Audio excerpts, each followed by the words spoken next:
நேயர்கள் அனைவருக்கும் என்னுடைய அன்பான வணக்கங்கள். தமிழ்நாட்டில் ஆங்கிலேயர்களை எதிர்த்த வீரர்களை பற்றி பேசும்போது முதலில் நினைவுக்கு வருவது வீரபாண்டிய கட்டபொம்மன். ஆனால் கவியரசு கண்ணதாசன் தனது கட்டுரையில் கட்டபொம்மனை விட வெள்ளையர்களை இறுதி வரை உறுதியாக எதிர்த்தவர்கள் மருதுபாண்டியர்களே என்று கூறுகிறார்.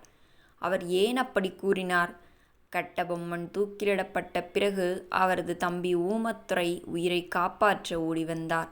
அப்போது அவருக்கு அடைக்கலம் கொடுத்தவர்கள் மருதுபாண்டியர்கள். இதனால் ஆங்கிலேயர்கள் தங்கள் மீது போர் தொடுப்பார்கள் என்பது அவர்களுக்கே தெரியும். இருந்தும் ஊமத்துரைக்கு அடைக்கலம் கொடுத்தார்கள். ஏனென்றால் அவர்களுக்கு உயிரை விட உயர்ந்தது நீதி, அதிகாரத்தை விட உயர்ந்தது தேசப்பற்று. மருதுபாண்டியர்கள் தங்கள் நாட்டை மட்டும் காப்பாற்ற நினைக்கவில்லை, பல பாளையக்காரர்களை ஒன்றிணைத்து ஆங்கிலேயருக்கு எதிராக ஒரு மிகப்பெரிய கூட்டணியை அமைக்க முடிவு செய்தார்கள். தனியாக போராடினால் தோல்வி வரலாம், ஒன்றுபட்டு போராடினால் விடுதலை கிடைக்கும் என்பதை அவர்கள் உணர்ந்திருந்தனர். 1801ஆம் ஆண்டு இந்திய வரலாற்றில் ஒரு புரட்சிகரமான நிகழ்வு நடந்தது. மருதுபாண்டியர்கள் ஒரு பிரகடனத்தை வெளியிட்டனர்.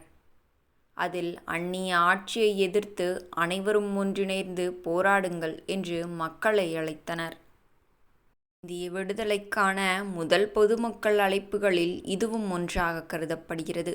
இறுதியில் ஆங்கிலேயர்கள் அவர்களை பிடித்து 1801ஆம் ஆண்டு அக்டோபர் 24ஆம் தேதி திருப்பத்தூரில் தூக்கிலிட்டனர்.